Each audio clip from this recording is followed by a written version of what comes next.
Hello student आज हम ninth class का चैप्टर 1 नंबर सिस्टम की एक्सरसाइज 1.3 का क्वेश्चन नंबर 6 सीखेंगे। तो स्टूडेंट देख लेते हैं क्वेश्चन क्या कह रहा है। Look at the several examples of rational numbers in the form of p upon में q। तो स्टूडेंट हमें यहाँ पर कुछ एग्जाम्पल लिखने हैं रैशनल नंबर के जो कि p अपॉन में q की फॉर्म में हो और जहाँ पर q नॉट इक्वल टू 0 हो। Where p and q are integers, और जहां पर ये p और q कोई इंटीजर्स हों with no common factors other than 1। और जब हम यहाँ पे रैशनल नंबर के एग्जाम्पल देंगे तो वो ऐसे एग्जाम्पल होने चाहिए जिसमें p और q का कोई भी कॉमन फैक्टर ना हो, यानी कि वो किसी भी एक सेम टेबल से ना कटे, केवल उनका कॉमन फैक्टर 1 होना चाहिए। एंड हैविंग टर्मिनेटिंग डेसिमल, और ये टर्मिनेटिंग डेसिमल भी होने चाहिए, मतलब अगर हम p को q से डिवाइड करें तो वो एक टर्मिनेटिंग डेसिमल हो, वो पूरा टर्मिनेट हो जाना चाहिए। तो आगे पढ़ते हैं student. Representation expansion, can you guess what property q must satisfy, और हमें ये भी बताना है कि जो p अपॉन में q में जो ये q है ये कौन सी प्रॉपर्टी को सेटिस्फाई कर रहा है। तो चलिए स्टूडेंट इसका सॉल्यूशन करते हैं। तो हम यहां पर कुछ एग्जाम्पल लेंगे। सम एग्जाम्पल्स आर, ऐसा लिख देते हैं स्टूडेंट पहले कि हमें यहां पर कुछ एग्जाम्पल ले लेने हैं। जैसे हमारा फर्स्ट एग्जाम्पल है 4 अपॉन में 5।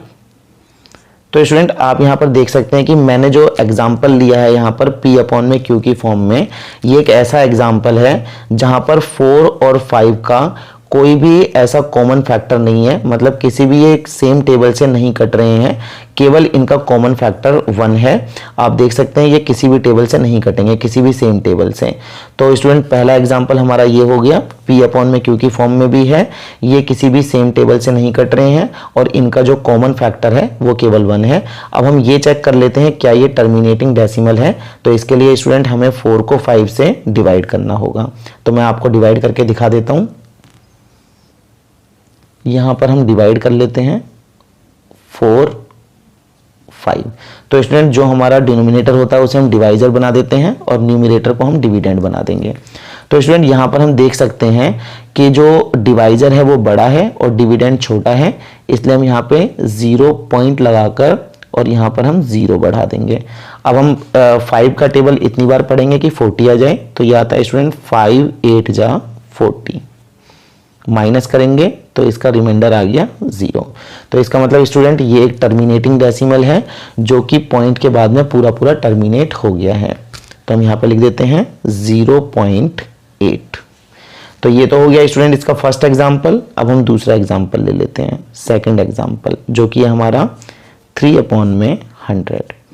तो स्टूडेंट यहाँ पर भी आप देख सकते हैं कि इनका जो कॉमन फैक्टर है वो 1 है। ये किसी भी दूसरे टेबल से दोनों नंबर डिवाइड नहीं हो रहे हैं, किसी भी सेम टेबल से। तो स्टूडेंट जब हम 3 को 100 से डिवाइड करेंगे तो आएगा 0.03। तो ये भी एक टर्मिनेटिंग डेसिमल है, आप इसे डिवाइड करके देख लेना। 0.03 आ गया है, ये टर्मिनेटिंग डेसिमल है।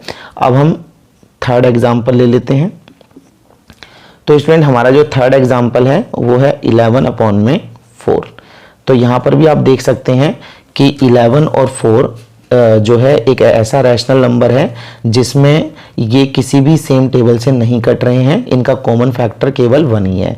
अब हम डिवाइड करके देख लेते हैं क्या ये टर्मिनेटिंग डेसिमल नंबर है। तो मैं आपको स्टूडेंट डिवाइड करके दिखा देता हूँ। यहाँ पर 11 और यहाँ पर आएगा हमारा 4। तो 4 2 जा 8, यहाँ 8 आ जाएगा, माइनस करेंगे इसे तो आएगा स्टूडेंट 3।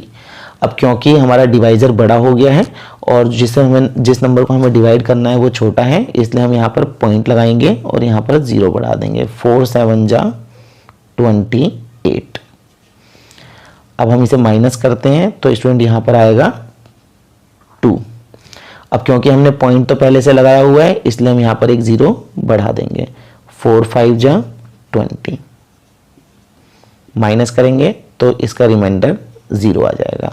तो स्टूडेंट ये एक टर्मिनेटिंग डेसिमल नंबर है यहाँ पे हम लिख देते हैं 2.75। अब हम स्टूडेंट, मैं आपको एक एग्जांपल और दे देता हूँ इसका। एक एग्जांपल और है हमारा 3/2। तो स्टूडेंट आप देख सकते हैं कि ये एक ऐसा रैशनल नंबर है जो किसी भी सेम टेबल से नहीं कट रहा है, इसलिए इसका कॉमन फैक्टर केवल 1 ही माना जाएगा। इसका कॉमन फैक्टर हमारा 1 है। अब मैं आपको डिवाइड करके दिखा देता हूँ 3 को 2 से।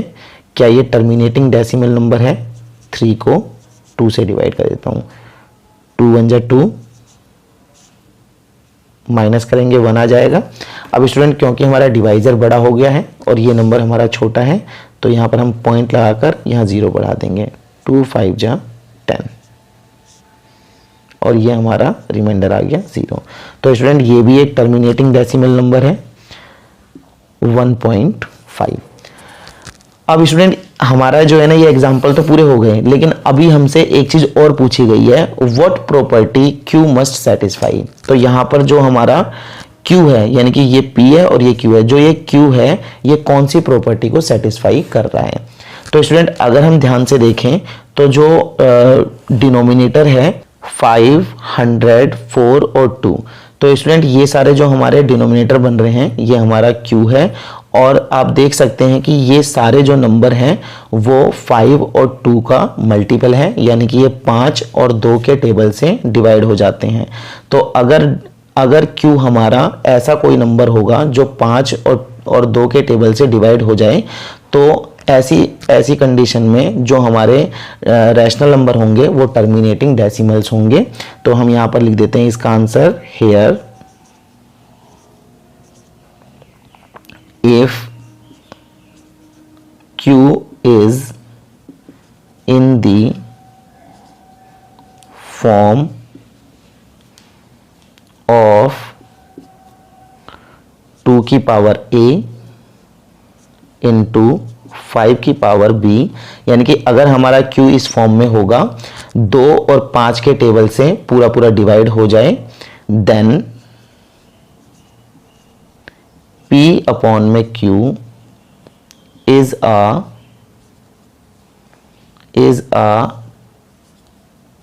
terminating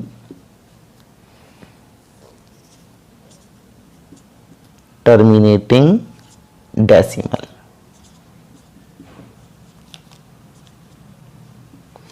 तो स्टूडेंट ये इसका पूरा सॉल्यूशन हो गया। तो स्टूडेंट अब मैं आपको क्वेश्चन नंबर 7 करवाऊंगा। तो क्वेश्चन नंबर 7 पढ़ लेते हैं। क्वेश्चन नंबर 7 क्या कह रहा है?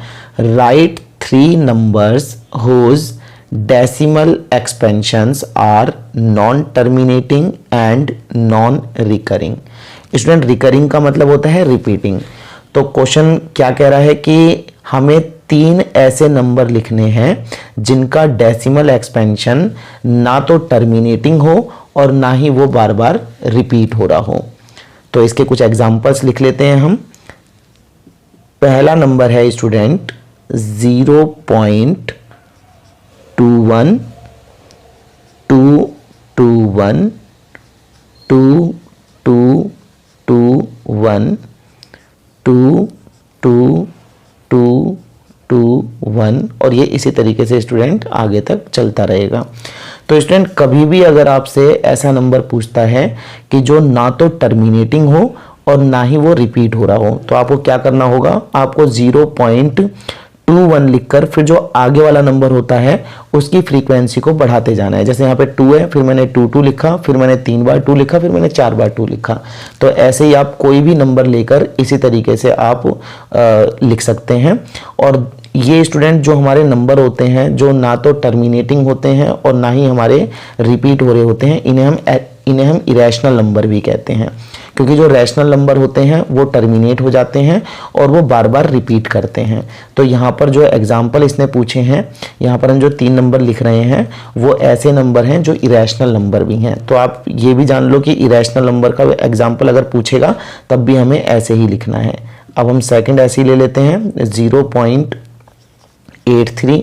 अब मैं इस वाली 8 की फ्रीक्वेंसी को बढ़ाता जाऊँगा, 8 लिखूँगा, फिर 3 लिखूँगा, फिर 8 8 8, फिर 3 लिख दिया, फिर 8, अब 4 बार 8 लिख दिया, ये 4 बार 8, फिर 3। बहुत ईजी है स्टूडेंट ये। अब ऐसे ही हम तीसरा नंबर भी लिख देंगे, तीसरे नंबर में भी आप कुछ भी लिख दो, 0.30 लिख दो। अब आप 330 लिख दो, अब 3330, फिर 33330 और इस तरीके से। तो स्टूडेंट इसने हमसे 3 नंबर पूछे थे, हम ऐसे कितने ही नंबर लिख सकते हैं और ये इरेशनल नंबर भी होते हैं। अगर एग्जाम में ऐसे लिखा हुआ आ जाए कि राइट 3 इरेशनल नंबर, तो आपसे अगर वो इरेशनल नंबर के भी एग्जाम्पल्स पूछता है तो आप इसी तरीके से इरेशनल नंबर के एग्जाम्पल भी दे सकते हैं। अगर आपको मेरा वीडियो अच्छा लगा हो तो वीडियो को लाइक, सब्सक्राइब और शेयर जरूर करना। स्टूडेंट मैं आपके लिए बहुत ही ईजी तरीके से क्वेश्चंस के सॉल्यूशन लाता रहूँगा। Thank you.